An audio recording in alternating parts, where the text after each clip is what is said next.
Good morning. How is everybody? All right. Welcome to 1 Million Cups. Anybody here for the first time? Oh, that's great. How many entrepreneurs in the room? Business owners? Kind of the same thing. Great. Welcome, everybody. I think we've got a really good program today. We've got a refill that I think you guys will be really interested to hear about. We also have a special guest here, Chuck Dillon from Tampa. Chuck Dillon, that means that's Devin's father. Anyway, you did a good job. I know you probably hear otherwise sometimes, but I think you did a good job. Okay, our first presenter, Trevor Burnham with Heavy Heart Apparel. It's all yours.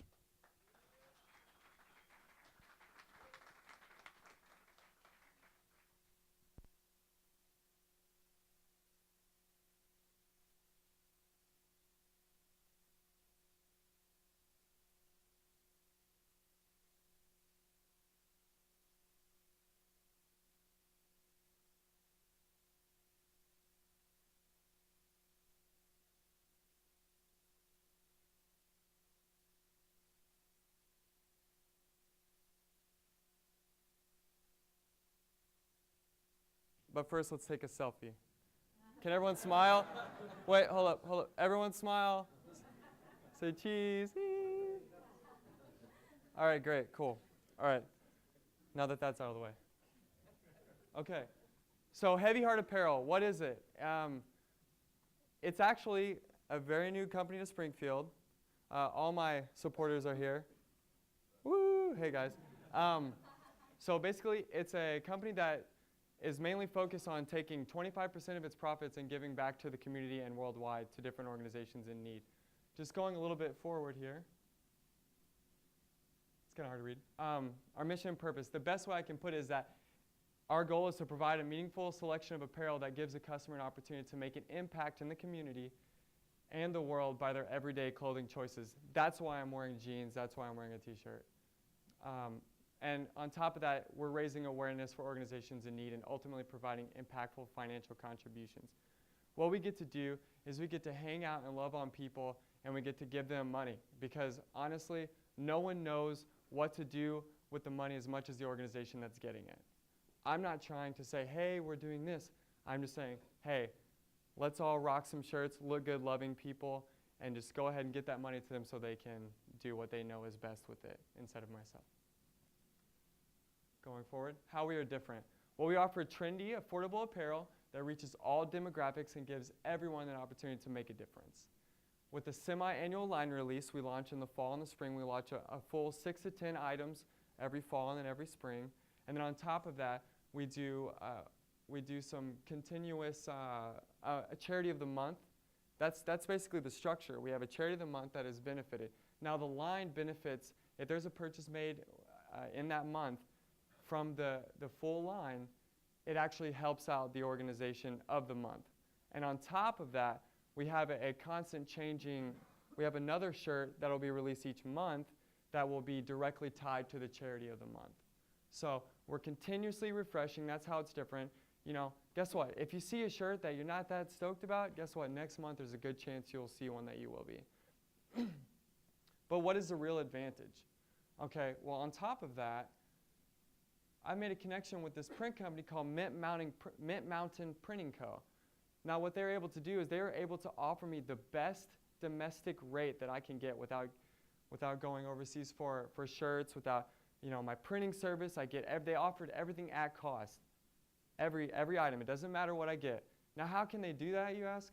Well, I started it, so it's another company that I have, and they're tied together. So on top of that, I'm also able to provide a service to the community, not necessarily through Heavy Heart, but definitely through Mint Mountain. And that you can learn more from that by talking to me. Some of our products. If you'll go outside, I have plenty of products out there. We have a table full of hoodies, t-shirts, pocket tees. We have pullovers. We have, like I said, we have some specific shirts that are targeted directly towards a charity. That says Goddess of War, Fight for the Cure. And that was directly tied in with Breast Cancer Awareness Month. So we're able to to make a direct connection and represent a cause. And at the same time, if you don't want to represent a specific cause, but you still want to help out, you can buy one of our more general design shirts. And at the top, if you'll notice, there's one kind of like a similar banner that we have, Go Nuts for No Shave November, and it's to raise awareness for Testicular Cancer Foundation. So it's got the beard on it, the man, the beard, the legend, and that's also to explain my hard-earned No Shave November. Okay, the future of Heavy Heart Apparel. Okay, my goals, I would love to develop further into boutiques and have a wholesale and vending relation. On top of that, I would like to do monthly subscription. There's a lot of companies out there that are doing really well with offering an auto ship option. So the companies are able to get your information, and we've seen a lot of scare here in Springfield about credit card information. But on top of that, these companies are able to get your information, and they're able to auto ship and auto charge. Now, how does that help? Well, I mean, I don't have to make a new customer. We just get to work together, and then you get to see the new stuff, and you may be surprised on the second Thursday of each month with a new shirt. So national marketing events and promotions. I want to travel and do some guerrilla marketing all over. So, I mean, that kind of speaks for itself. Talent sponsorships. There's a lot of talented people who are wanting to make an impact, and a lot of people that can really be a charity as a beneficiary. A lot of different people, organizations, role models, they're able to spread the cause, but also spread the cause that we are supporting as well. So I want to meet new people that are talented, that have any kind of talent. The guy that jams here, great. He jams every day. I love it. It's awesome. Scholarships and recognition. I would love to provide a scholarship over time, and that'll take a little bit of building up of funds, but I want to be able to offer an opportunity to either a new upcoming social entrepreneur or even someone who maybe comes from a rougher background that doesn't have the opportunities that other people have. Campus representatives. I think the best way that I'm able to reach a similar demographic would be to target the universities, because, I mean, there's universities in every state. Fieldwork, hands-on events. I want to do events that are not just all over the country, but internationally. I'd like to do some work in other countries, and I'd like Heavy Heart to be a big part of that as well. And obviously, bigger web and social media presence. Bigger is always better. The needs for Heavy Heart. I need help with the financial accounting and legal consultation. I'm a college kid. I'm learning. But on top of that, I just need a little assistance, someone I can bounce ideas off. On top of that, I'd like passionate investors, not just an investor, not just someone who's willing to invest money, but someone who's willing to invest their time and their heart, because that is way more important to me than the money, because ultimately the money will always come. Creative designers. If you have a talent in graphic design, I'd love to speak with you. It becomes very difficult because I've designed everything myself, and that time stacks up, and I'd like to get some work to help out with that. Fashion merchandising personnel. Dr. Granger always helps me out with stuff like that, but I would love to meet with anyone who has an interest in fashion merchandising. And then you guys. I guarantee that every single person in this room has something that we can offer to the community together. Through Heavy Heart, through Mint Mountain, whatever that may be, I think we can really make an impact here in Springfield, in Missouri, worldwide. It doesn't matter. All over the country, we can truly make an impact. And I want to know you guys. I want to know Springfield. I want to know what talents you have, because I think we can use them to make an impact in other people's lives. Before I go, I want to leave you with a quote. Dr. King said, Martin Luther King Jr., he said, "The time is always right to do what is right." And that's such a powerful quote to me. And I think that we can all embrace that anyway. It doesn't matter what background you come from. It doesn't matter what preferences you have in your life. The time is always right to do what is right. And thank you.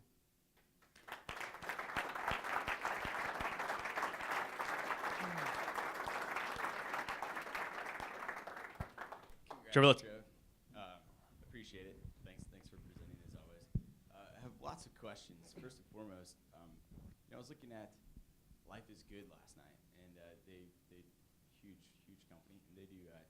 how did you get to 25% of your proceeds are going to a charity? And then second question, completely unrelated, is how do you differentiate yourself from all the other t-shirt companies, especially at a local level? Well, as we know, there are some pretty big names in the streetwear, casual apparel, even here in Springfield. 5 Pound, shout out. Great company, doing amazing things. I think the big difference is I'm able to diversify and meet with new people and find that new charity that really needs help. Everyone knows of American Cancer Society, but not everyone knows of Rural Compassion. Everyone knows of National Breast Cancer Foundation, but not everyone knows of Joyful Heart, which helps support women who have been victims to domestic violence, and women and children alike. So not everyone knows about those organizations, and that's what's different, is we as a team can work together and really be set apart by going through all the cracks and finding those organizations that really need help. Now, it's shirts, it's t-shirts, it's casual wear, so everyone can be a part. It doesn't matter what age you are, with the exception of infants. I haven't been able to extend that line, but it's just the thing that makes it different is the intimacy that we were able to have with it being such a fresh start, and the style is constantly changing because you have a new shirt every month.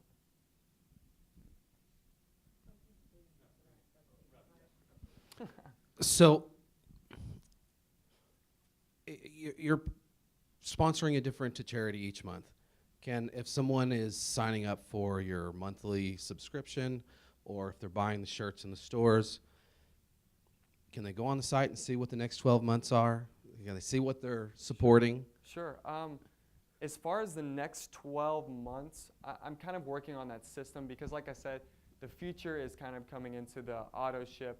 So that's not a process that is currently going on. But an extension to that is I hope to, if not give someone, I would like for the people to be able to see all the previous months, like in an archive, but I would like for them to at least be able to see the next month for sure, the current month, the next month, and maybe even the months in the quarter, because sometimes things change, and I don't want, I don't want to close that off, the opportunity for an organization to fill a gap if something changes. What inspired your design? I would imagine these shirts also have to be trendy. So what inspired the design, and then how are you going to stay on top of that? The cool thing about that is when you really care about something and you really see an impact, the design is so, it's crucial because you're the walking billboard, but the design is so little compared to the impact. It's so little compared to the impact, but at the same time, I'm just constantly searching for new ideas, different styles, different textures, a different look, and different apparel. So the fact that it's always changing and my aspirations to getting more creative designers on board, it's only going to get better. The designs are only going to get better because the truth is there are a billion designers out there that are better than me, and I need them to come help me out. So the designs are only going to get better. So. Hi, Trev, one of your biggest fans, and I wanted you to share with the group how you get consumer feedback through your pre-selling to know what you're going to order. I think that's a great way when you price them a little lower and that they can pre-buy. Great. What I usually offer is I will offer kind of a week or 2-week window to where it'll be mostly a pre-order for the charity of the month. Now the line release, they will be, there will be a mild inventory for the line release. I can print my shirts. These can be simultaneously produced as they are consumed, which most companies aren't offered that, especially any startup clothing line. And the fact that I can do my own stuff and print my own things, it gives me the opportunity to not sit on inventory. Oh, I have 10 extra larges left, and then all my smalls and mediums are gone, but I gotta wait until I sell these to keep moving. I didn't want to deal with that, so we have all the equipment and everything. On top of that, the pre-order gives me an idea as far as realistically how many people are on board for that charity. So knowing the orders up front for the 2-week window, it allows me to to see who is, to see how people feel about those type of charities necessarily, and how much they're on board. And ultimately, I'm not really sitting on inventory once I ship those out. And I'll usually double up whatever the pre-order is, just because I don't mind a little inventory, because I can use it for marketing if it's still there. So. Looking forward, say 5 years out, do you have a specific game plan set in place to take care of the sales and distribution that could happen if this thing does? If you catch a big charity, sure, and it takes off on you, do you have the ability and the... The great thing is I have the production output. We can, I mean, if it gets more to having to produce, you know, on a consistent basis over 100 shirts an hour, I can do that right now. Like I have the ability for that aspect. Granted, I would have probably ended up at that point hiring someone to do the printing instead of myself. But we have the production capacity for 100, maybe 1,000 a day, maybe, if it got that serious. So the production capacity is there. So there's kind of a little bit of wiggle room there. As far as planning for that, that's why I need creative people, because my time is making sure that the designs are relevant, that the marketing is relevant. And when I hit that break, I mean, it'll just be one of those things where it's kind of tough to have a 5-year plan, because the brand and style, everything is constantly changing, and it's a new charity. But I would love to speak with you about that and talk more if you have any information that would help me. I have a question. Obviously, you're really passionate about what you do. So I'm wondering, in this community, since you're starting here, what do you need from the community here? Are you looking at specific charities, or what are you going to do here? That's actually a great question. If you are a part of any nonprofit organization in this room, please talk to me before you leave. If you know anyone that is a part of an organization that is making a difference in Springfield, even specifically Springfield, I know of organizations in Springfield, but I don't have as intimate of a connection with those individuals. So if you're a part of that, or you are any way connected to it, please speak to me after. I want to talk to you. I want to know more about the organization, and I want to schedule a month that we can help you guys out. And that's the beauty of it being kind of a smaller operation. I'm not just an entrepreneur, but a solopreneur. I'm a lone wolf.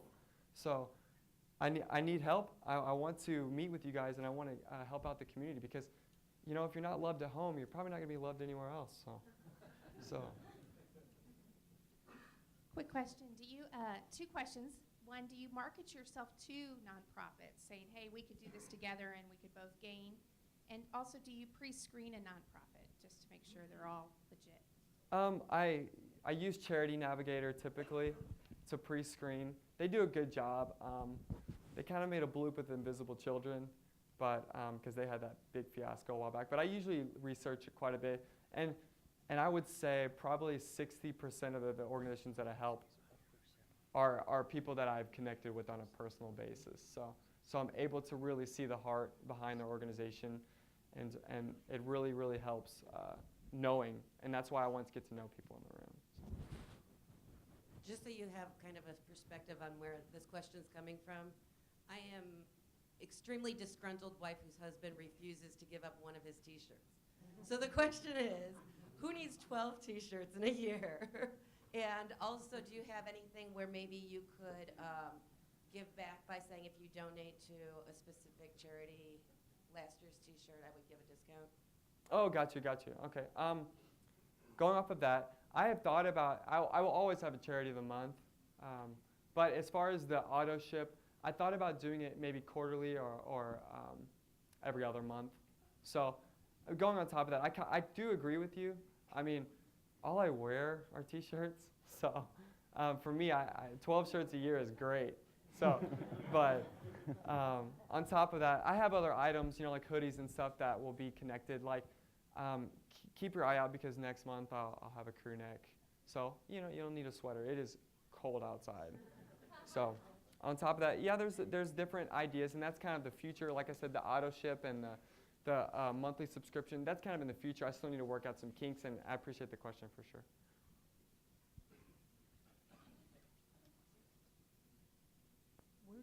where do you buy your T-shirts and what type of material? I mean, is it of good quality? Because there are some T-shirts out there that are really not good. Of course. So where do you buy your products to print? The truth is, I am a nerd about the fabric, the garment. So if it is not great quality, and the cool thing is if I'm doing it myself, I can really have a good hands-on to see what it's printed on beforehand. If it's not a good quality, I will not print on it. I will take a loss. So I print on alternative apparel, which is a pretty great garment. American Apparel sometimes. And there's a really good garment called Canvas, and it's a very soft, delicate. Sometimes they're really good poly blend, polyester blend, and their 100% cotton is really good too. So. That's great. Trev, before we wrap up here, how can we as a community help you? I kind of touched on it a little bit. I just want to know all of you. I really do. I'm a people person. All my crew can vouch for that. I'm just really excited to meet a lot of you, and I really want. I know. Raise your hand if you know of an organization in need. Okay. I want to guess that we're not all thinking of the same organization. And the cool thing is there were more than 12 hands raised, so we have the whole next year of charities ready. So.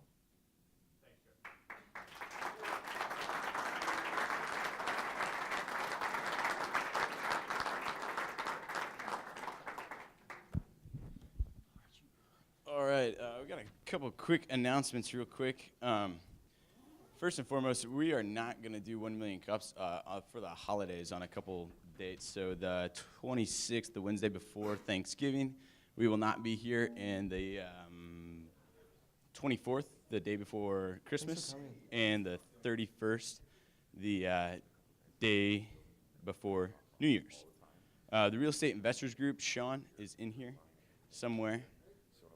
Your meeting is next week, next Thursday night at Pasta Express on West Republic.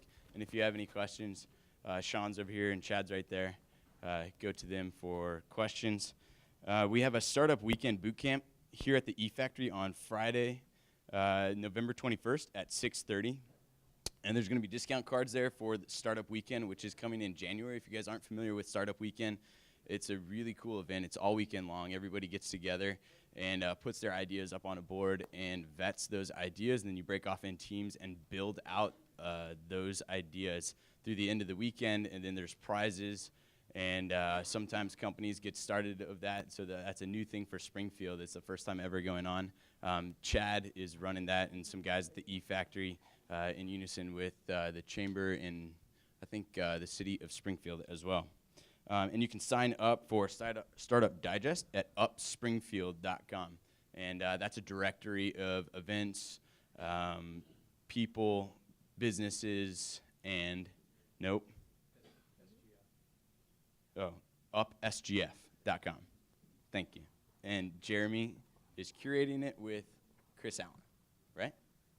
Yes. Okay.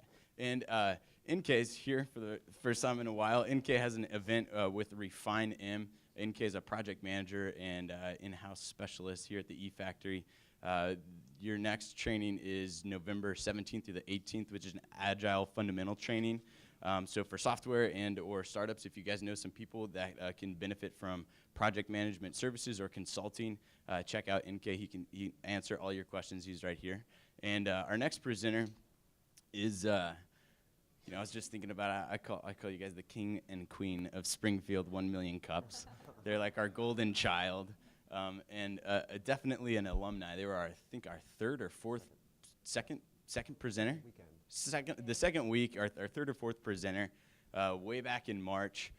So when we were in our infantile, and they are back to give us a status report. Last time they were here, as a result of being here, they got some really cool deals, and I'll let them tell you about it. And I'm curious to see what we can do as a group to get them to that next level and to get them whatever it is that they need. So Joe and Christine Dawes.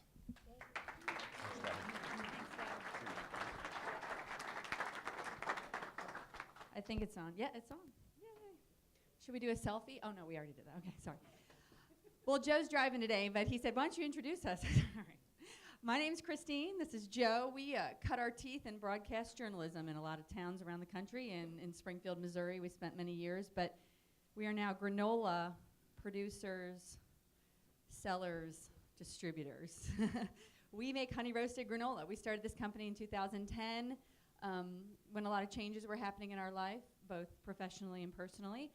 And things kind of took off from there. And you know how you have things in your life where you say, well, I don't know how this is happening. It just keeps going. And there's always some kind of divine intercession going on. And we truly believe that's happened with our company because it sort of has gone that way for the last 4 years. And now I'm going to add professional 1 million cup presenters to our resume. So take it away, Joe. Well, we hope the next phase of this will be to go to Kansas City or St. Louis and present there because Springfield 1 million cups has gotten so popular and created such a niche for itself. It's becoming known nationwide as one of the most popular 1 million cups in the country. And all the people who come here on a weekly basis are the reason it happens. So now they're taking people from here, and we're going to Columbia or St. Louis or Wichita or Tulsa, and we're doing presentations there. It's an exciting time for 1 million cups. You pronounce it Granolove, just so you know. We hear granola love, we hear Granolove, but this is our second verse at 1 million cups. So let's, there we go. Okay, too legit to quit. I knew this wouldn't show up very well. We just passed our 4-year anniversary. We were incorporated in November 5th, 2000. So we're still a very young company. We've learned a whole, 2010, yes, of course, missed the one. But we got a lot to learn, and we want to tell you a little bit about what we've learned so far and maybe encourage some of you to try this step as well. So we have 4 flavors. We have 2 sizes now. I think we had 2 sizes last time we spoke, didn't we, Ben? Yeah. Okay, this is the 12 ounce. We have 5 ounce too. It's honey roasted granola. It's all gluten-free now. We have coffee and chocolate. We smash coffee beans and bake in Ghirardelli chocolate.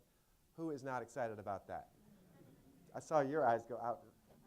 Peanut butter and chocolate, thanks to Reese's. That's our most popular flavor, along with original, which has blueberries and cranberries, and then dark chocolate and cherry. Those are our 4 big ones. This is Christine's project for the last, what, year and a half? Do you want to talk about how we went gluten-free? Gluten-free, yes. That was a request we got over and over and over again. Now, we get a lot of requests for, can you do it without nuts? Can you do it without coconut? Can you do it this way? Can you do it that way? But gluten-free was hard and strong from the beginning. And as you guys have all seen in the marketplace, it's grown. It's done nothing but grow. So I tested that recipe for a long, long time because most of the gluten-free products I tried were just not great, especially the granolas. I just couldn't find one I liked. Joe and I don't necessarily eat gluten-free, but we do now. But I finally hit on a recipe that I think was outstanding as far as being gluten-free because it took our granola actually to a better level than it was before that. And it's moist, and it's chewy, and it clumps like a bar, and it's so good. And I'll tell you, the one ingredient that was key for us were roasted pumpkin seeds, which have a great health profile. So they're good, by the way, too. So they went in there, and the oils were released, and they made it this great texture. So it took me about a year and a half of recipe experimenting before I got to the one we got to. And it's been a hit so far. She's all about the omegas, so the health nuts will know what they're talking about. But the nice thing about this, and I looked this up last night, June of this year, the New York Times printed this article. It's hard to read because it's in purple. The gluten-free business could reach at least $6.6 billion by the end of, 2017. Now that's according to a company called Package Facts, and everybody's got their own stats. But we're talking about a lot of money out there. We have seen our potential for Granolove balloon since we went gluten-free. Every Saturday at the Farmers Market of the Ozarks, I hear from people, oh, I can't buy your granola, I gotta eat gluten-free. Well, now we say, try this. And then all the old school people are like, I don't like gluten-free stuff. Well, try it because you'll like it. It tastes amazing. We saw the New York Times say almost 30% of the population is trying to eat gluten-free. 30% of the entire population, when 30% of the people in this country are trying to do something, it's great if you can meet that need. Time to listen. Yeah. All right, so we're at Farmers Market of the Ozarks. That's our little family. We won a little award from the FMO last year. If you haven't been, you want to talk about entrepreneurs. Many of them have been here at 1 Million Cups presenting, but it's a ton of small business people. It's about 100 of us. We're there every Saturday morning, and we'll be there every Saturday through the winter because we drop the sides in the winter, and it's relatively warm in the winter time. But We sell the granola there every Saturday morning. This Saturday we won't because it's deer season, but generally every Saturday. These are our partners right now. We have a lot of smaller partners in Springfield, Branson. Tiff's Natural Market is our new partner in Marshfield. Jumpin' Joey's, we love them. But the big ones are Cosentino's Market, which is a Kansas City market. They're connected to Price Choppers up there. We'll tell you a little bit more about that. Of course, our big three in Springfield, Price Cutter, Harder House, and Mama Jean's. Hy-Vee is in Springfield as well, but we also have expanded into Hy-Vee in other areas. Homegrown Food is a Springfield store. Lucky's Market comes from Boulder, Colorado. They're based in they have stores in the Midwest too. So we've expanded to a lot of partners, and this is the exciting part of our business right now. Our mission has not changed. If any of you were here the first time, we are a little bit like Heavy Heart. We are a socially minded business. Our mission is to give back. We give 10% of our profits to Shriners Hospitals. Even when we don't have profits, we give 10% of whatever we can to Shriners. And we're excited that this is going to be the first year we actually give 10% of our actual profits this year. So we're, 4 years in, we did it. And Joe didn't say the reason we do Shriners is because that's where our daughter is treated. There she is. Yeah. And we are playing a gretter role since Shriners is building a new hospital in St. Louis. By the way, what is it, 60% of the kids that go to this hospital come from the Ozarks? 50. Half the kids that are served at this orthopedic hospital, the only Shriners orthopedic hospital out of about 22 in the country, go to St. Louis. And they're all from here, right. Okay, so this is one of our check presentations. That's our daughter, Jude. We had a huge fundraiser at the Fox Theater in St. Louis. We got to be up on the stage. This is Jude's doctor who performed the first of its kind ever successful surgery on her right arm, on her good arm. He's an amazing guy. And there's a rendering of the new hospital. So we are super excited to be a part of that process. How did my father-in-law get in this picture? I put this in here last night just for fun. My father-in-law showed up today, so say hi to Tom Bolowski before you go. He's a great guy. His favorite thing to say is, what day is it, which is appropriate today. All right, so our life changed for Granolove March 5th of this year when we came to 1 million cups. And I think it was Rick who first came to us, who helped start the chapter here, and he said, you got to try this. And we said, what is 1 million cups? So after a long conversation, we came and we presented. The Business Journal, I'm going to zip through this, they did an article on us and said, all right, we want to find out, does 1 million cups work? What's this all about? We know those guys pretty well, so they said, we're going to do a little article about you and talk about your company, your history, your future, present, 1 million cups impact. They did the article. Someone in Kansas City who happened to be the president of Cisco read the article and said to his vice president of merchandising, call them up, I want them on our team. Our ask that day we presented was, we need a distributor. We need a regional distributor. The biggest one in the country called us. I know. And it freaked me out, because you can tell. You're super serious, man. No, but okay, so here's where Cisco landed us. We did food shows. We had to pay higher insurance premiums because when you play with the big dogs, you've got to have the big dogs insurance. We made some great connections, not just in Kansas City, but regionally. So where did it get us?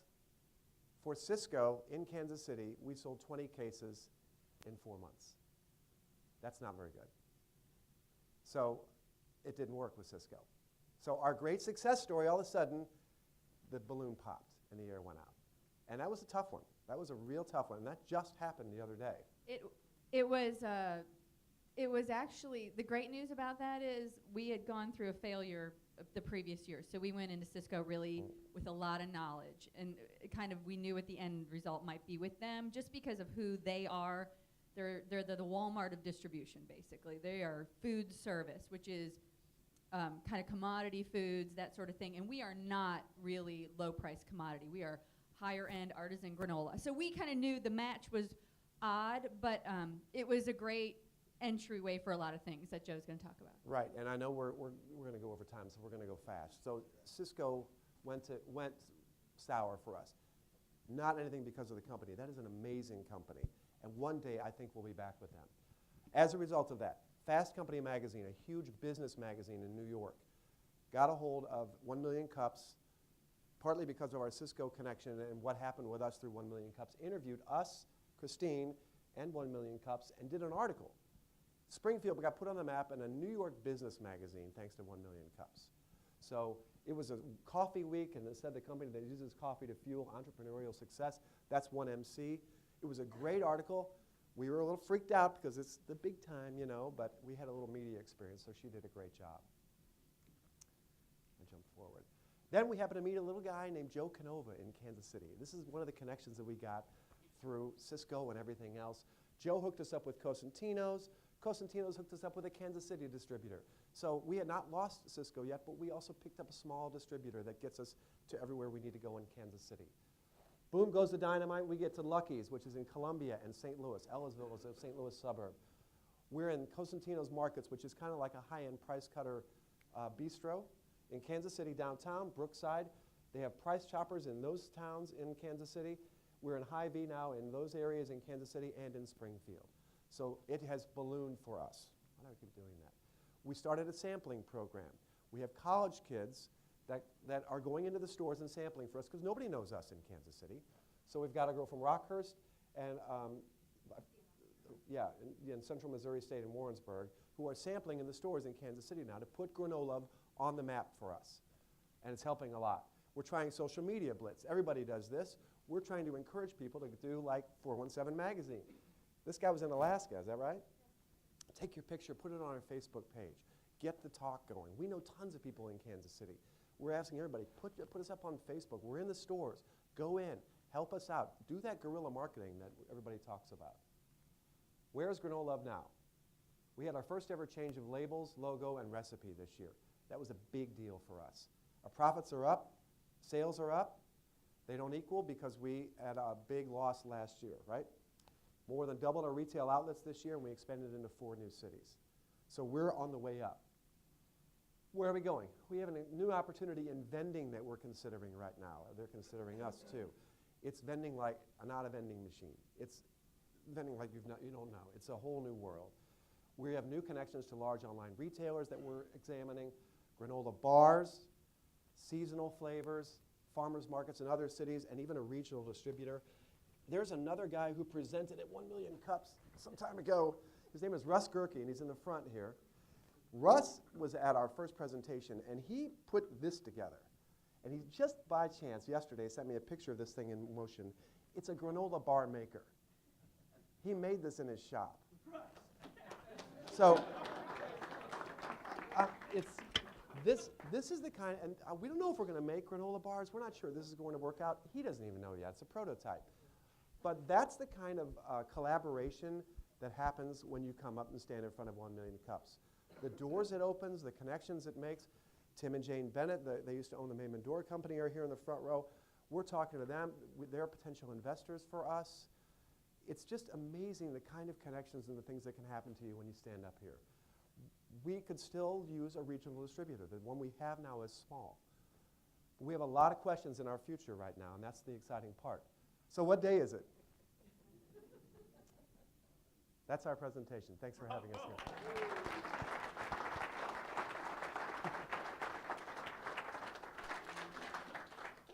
Guys, we love you. We didn't pay them, I swear. Yeah. And we heart you. Any questions? We'll talk about what we want from you at the end, but if anyone has any questions, we'll field them. If anyone's getting into the food manufacturing business, talk to us. Guys, what inspired the change in packaging? The gluten-free recipe. Yeah. And it needed an update. It needed a fresh look.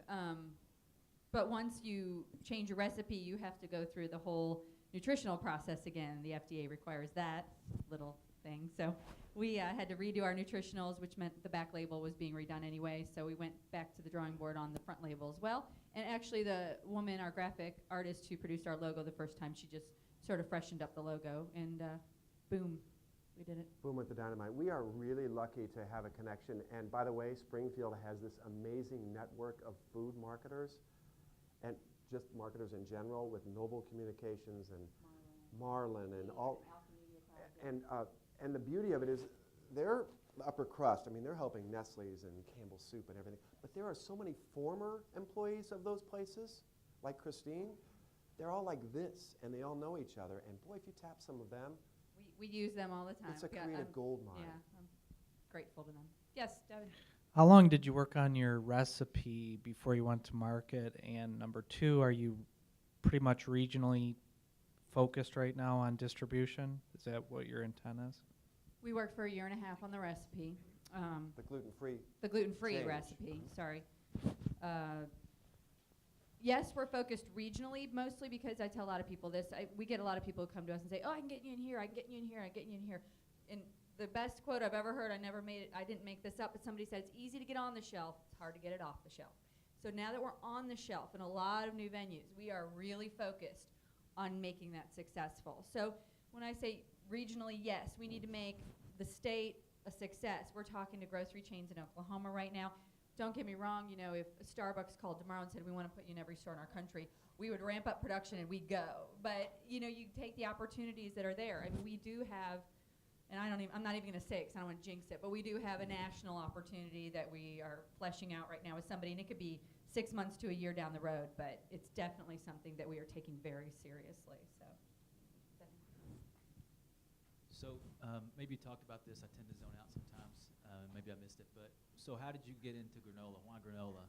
Yeah, we didn't talk about that, and I think Joe and I skipped a lot because we did this already once. We figured everybody had heard it before, but The same old story. I know. When I like to bake, I bake granola at home. My mom is a baker. She had a granola recipe. I kind of followed in her footsteps. I have some family members who love to bake. A lot of aunts in Pittsburgh, Pennsylvania, who bake every weekend when we go home to watch the Steeler games. And so I just have always baked and cooked, loved it. I told Joe if I didn't get into journalism, I was going to go and do cooking school, be a chef, culinary school. But I had this granola recipe that my family was eating at home. I left news, and a friend of ours said, you should go sell your granola. I said, my God, maybe I will. So we went to the farmer's market. That's where we started, and things took off from there. The market, Joe went in, and he sampled to people, and nobody can turn Joe down. So he sold like crazy.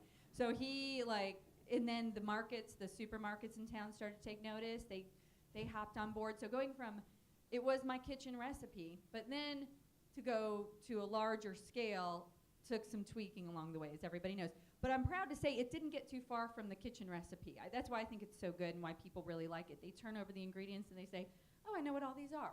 And that was my goal, always to stay to real food, not additives, preservatives. You know, a lot of people come in and say, oh, we're organic. We have organic brown cane syrup, rice sugar. And I'm like, what the heck is that? You know, we use honey to sweeten it. We use chocolate. You know, that's it. So that's where our recipe was, and it's still there. And yeah, just came from a recipe at home. The short answer is she started making this because we didn't want our kids eating Fruit Loops. Yeah. And so that was the very beginning. And then after she made a first couple of batches, she would make, you know, like cookie sheets. That's how she did it in our oven, about 2 or 3 at a time, and actually about 4 at a time. And the first few times she made it, I ate everything in 2 days. It was gone. I just could not stop eating this stuff. So we kind of had a feeling we were on to something. And to tell you where we went, from 4 cookie sheets in my oven to a commercial kitchen where I started to bake it all at 8 cookie sheets to 16. Now we have a co-packer bakery that does about 50 sheet trays at a time, and we're not talking small sheet trays. We're talking huge sheet trays, and they have a walk-in oven, and it's insane. Yeah, it's pretty cool. Hey guys. Uh-oh. Oh yeah. So with Joe, I mean, they're such a dynamic couple, and I knew it would be fun to work with them and all that. So this is more of a testament than a question. And that machine there is mostly to see what pressures work with the granola. It's an idea of how, if we did make a bar, what kind of pressures you want, things of that nature. But the part of this testament too is with Million Cups. I presented the week after Joe and Kristen, and we had fruit. We did the tornado shelters, and we got investors. The LLC got built, a website, everything came together. It was incredible. And every time I come here, there's always some connection made. And part of being an engineer and a crazy mad scientist, or whatever you want to call it, is to go in the shop and make something that didn't create before. It wasn't created before. And that's what that is, and that's what a Million Cups brings. So I encourage anybody that's a startup, come talk here. Because every time I've had anything to do with this place, it made fruit. Devin McConaughey. But thank you guys, sorry. Thanks, Wes.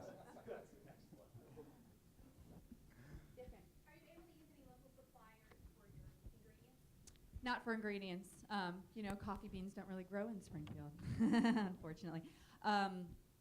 trying to think oh, well, I say that. Well, we use Heroes Coffee and their local roaster. So we take their coffee beans and use it in our product. You know, like I said, we're staying true to the ingredients. Our cherries, our dried fruit are going to come from Massachusetts is where the cranberries come from. Washington State's where our cherries come from because that's where they grow well and that's where they're good. The walnuts and almonds come from California. Our peanut butter, I love this one. It comes from Jimbo's Jumbos in North Carolina. I mean, that's the peanut belt. So really, there's nobody in Missouri producing the ingredients in our. So people are always like, why don't you use black walnuts? I'm like, well, they don't taste the same as English walnuts. They don't work the same in our recipe. I think they're great, but we just don't use them in our recipe. So the caveat to that is that we would prefer to, because we're a local company, we understand the importance of local. We know Sean Eskenazi well. We would love to use his chocolate. His chocolate's too high end for our granola. It would increase our cost too much. We're higher on the end than most granolas right now. We're on the high end of cost, I guess I should say. So it takes us, we have better ingredients, it costs us more to make it, and we have to charge more than cheap national granola that's going to sell their 10-ounce bags for $4. So our ultimate goal is to bring that all back to Springfield and have a manufacturing facility here. And we would, that's our dream come true. We realize that's down the road. And in the meantime, cash flow for small businesses is the most important thing. So if we can get to a point where we get rid of our debt, we have a good cash flow, and we're having it made cheaper than we can make it ourselves, then we need to do that. Joe and Christine, we love you, and you're right. You could sell it to anybody. We can all tell that. But how are you guys basically having mini-me's to do the same thing in other areas because you guys can only be in one place? That's our biggest challenge. And Miss Micromanager over here, it's really hard to get her hands off the things, it's right? It's hard to let go. I'll tell you a quick story about that speaks to that. I went up and trained some college kids in Kansas City, did a brief, hey, you're going to go out and hit the town, right? They went out and they hit our Price Choppers, our Hy-Vees. Out of about 5 kids, I got 2 that I'd rehire. And God love you if you're in college. I mean, communicate, get feedback, read directions, and try hard. Because I see a lot of them who aren't doing that. So it's hard to find people to help. And I am a control freak about it because I want people who are going to work. I know nobody's going to work as hard for our company as we're going to work for our company, but I want to see some go-get-itness, man. Come on. So we are looking for good people who can go sample for us in different cities. But again, like Joe said, cash flow. So then hiring employees is a whole nother level that we're not. We have a lot of contract employees out there, and a lot of them are local. I think I saw Dave back there. I just got some aprons from him. He's here local. You know, Ample Industries does some labels for us down in Nixa. You know, we've got our accountants here, our attorneys here. Pinnacle Sign does signs for us. So we have a lot of local contract employees, but I told Joe the day, I know we've made it as a company, the day I hire that first full-time employee to help me, and it better be someone special, man. But, what other startups need to learn, and I wanted to ask you this, and I'll just make a general comment to everybody, that we made some pretty big errors in our first 4 years. And you're going to do that. Everybody's going to do that. You just have to make sure that they don't kill you.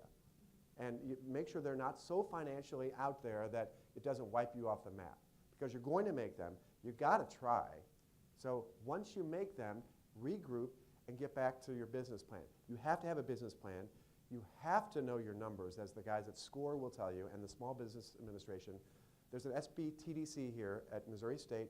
You got to go there, use the resources, because they're not always all free, but most of it's free. And those people are waiting to help you. So that's the best advice I can give to anybody. That's great. For those interested in SBTDC, they're right here in the E-Factory. You can just walk in the office and ask for somebody. Guys, I got a question. You kind of alluded to it, and if you could tell me a little bit more about the long-term pricing of granola, right? So to get on the shelves and compete with the national brands that are doing organic granola at a heavily discounted rate compared to yours, how do you compare with that, and how do you go national while those brands are on the shelves now? We tell our story. It's much better than the bare nakeds of the shelf. And our story is we have premium ingredients. Like I said, you can read the back. You turn over the packages, and there are so many label readers nowadays, and that's just growing. So educated consumers know the difference because they read it and they see, okay, it's organic, but it's organic crap. And then, you know, it's gluten-free, but it's all things I know. These are high quality. So we differentiate ourselves with the ingredients. We differentiate ourselves with our story. Our 10% profit to Shriners is a huge, huge mission for us. It's not something we just put out there to try to make our company successful.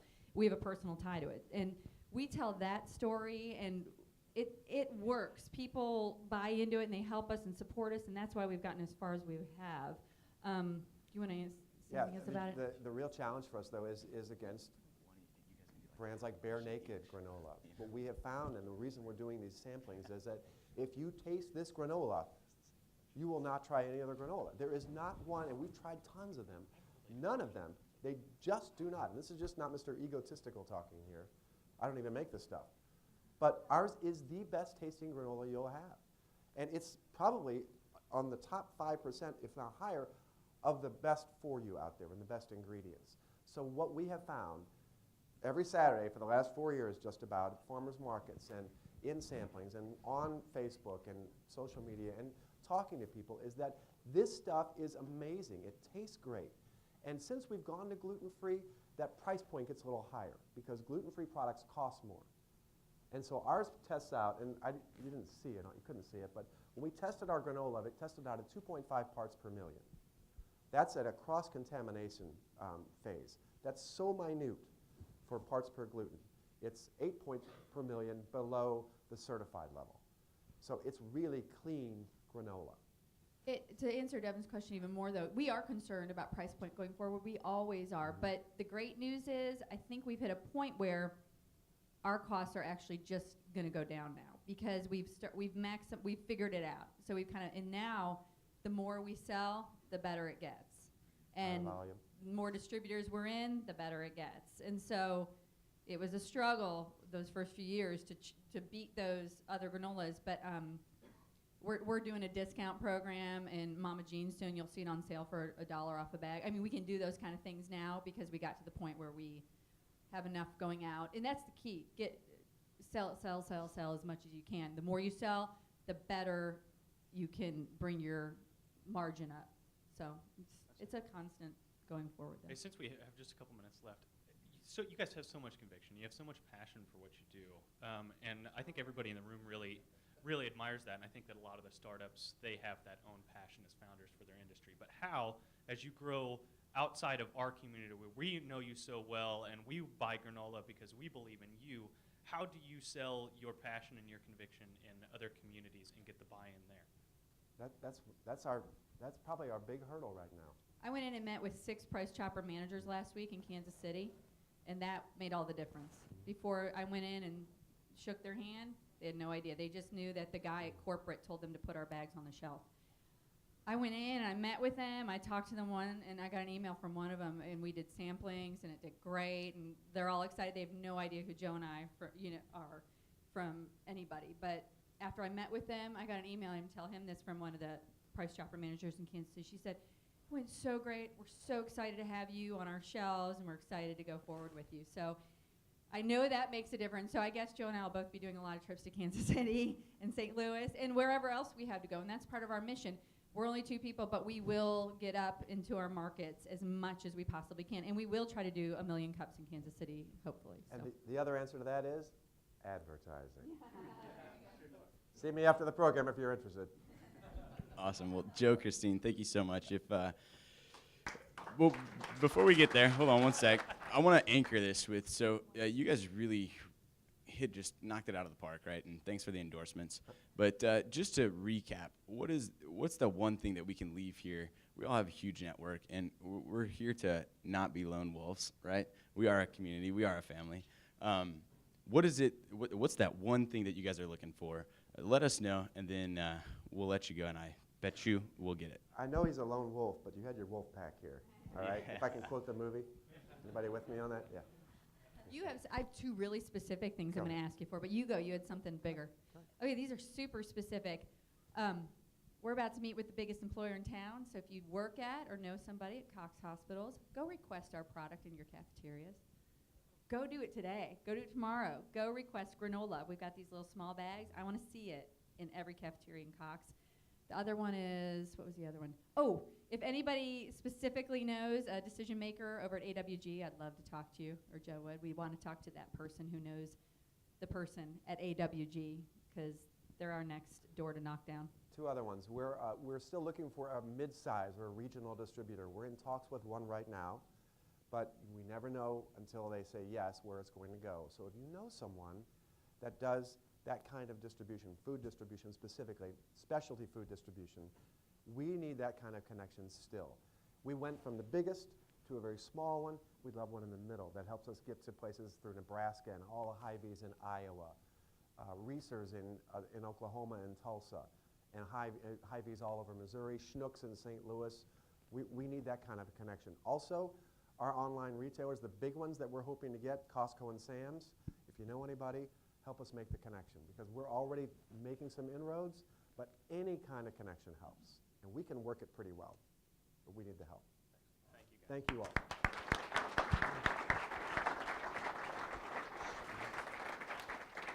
First, we'd like to thank both of our presenters for coming. You guys did such a good job. I promise we didn't pay them. Russ, thank you guys so much for the endorsements, and we'll just go ahead and put the plug out there. If you guys know a startup that would benefit from accessing this network, it's you, the community, who really comes together and makes a difference in each of these companies, and we're so happy to brew the coffee and turn the lights on and make that happen for the community. So thank you guys so much for coming. On your way out, sometimes we have trouble getting rid of people afterwards. So the E-Factory was nice enough to put a really good-looking lounge right around the corner. There's plenty of space for everybody to sit down. Soon there will be coffee. So I look forward to talking to you guys out there, and we will see you next week.